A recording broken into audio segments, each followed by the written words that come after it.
Ahora bien, Louis Henry Morgan, en un libro titulado La sociedad primitiva, presenta un modelo en el cual la evolución de las sociedades se da en 3 etapas: el salvajismo, la barbarie y la civilización.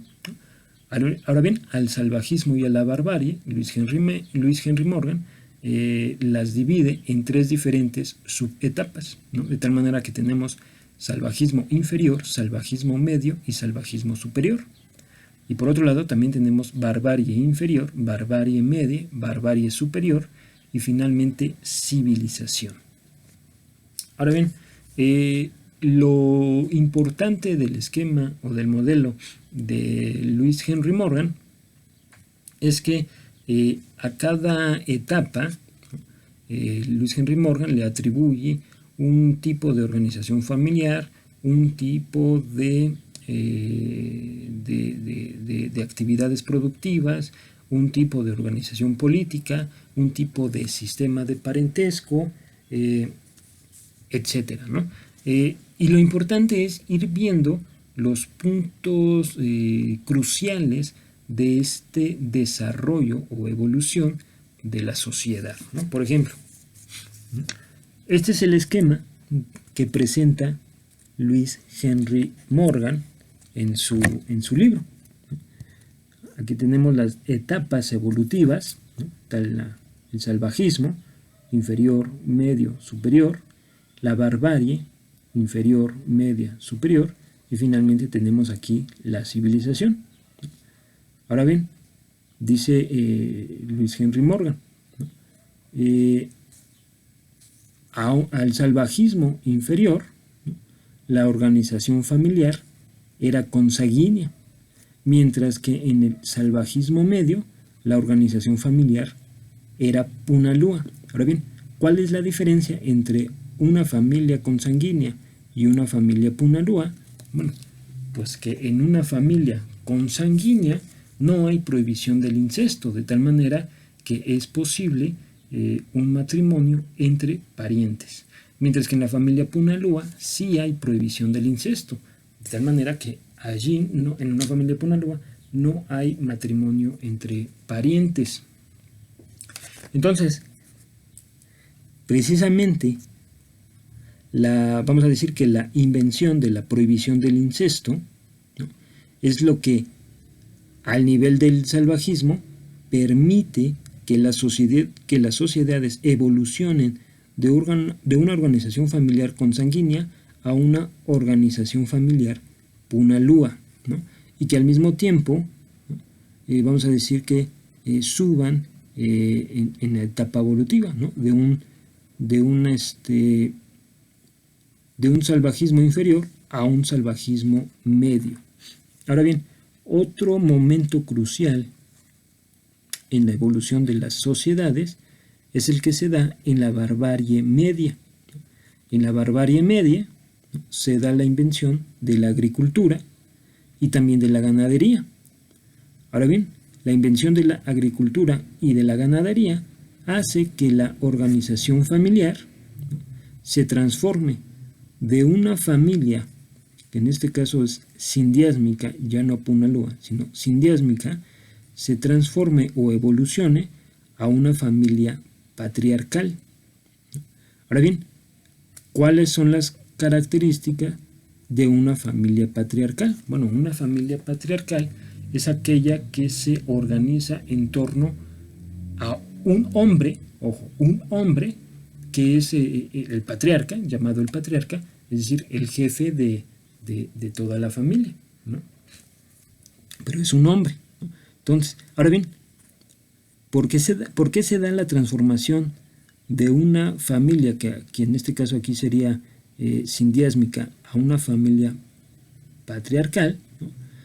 Por el hecho de que con la invención de la agricultura y de la ganadería hay un patrimonio que le pertenece a un hombre o a un grupo de hombres, ¿no?, el cual tiene que ser transmitido a otro grupo de hombres, ¿no? Entonces, la organización familiar, ¿no?, con la invención de lo que aquí podríamos llamar propiedad privada, o a lo mejor colectiva, pero que ya le pertenece a un hombre, ¿no?, estimula a que la organización familiar evolucione a una organización patriarcal, ¿no?, donde hay un hombre o un grupo de hombres, ¿no?, que son los que ejercen el poder.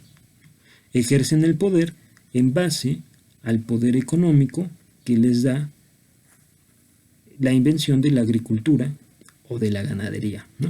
Es decir, cabe señalar, ¿no?, que en estas etapas inferiores de evolución social, ¿no?, no hay un patrimonio que se pueda heredar, ¿no?, porque aquí las actividades económicas son la recolección, la caza, la pesca, ¿no?, y solamente hasta que se da la invención de la agricultura y de la ganadería, ¿no?, un grupo de hombres pueden ejercer poder político sobre un territorio, ¿no?, el cual a su vez buscarán heredar a sus descendientes, ¿no? Entonces, aquí lo que señala Luis Henry Morgan, ¿no?, es que con la invención de la agricultura y la invención también de la ganadería, se crea lo que llamamos la propiedad privada,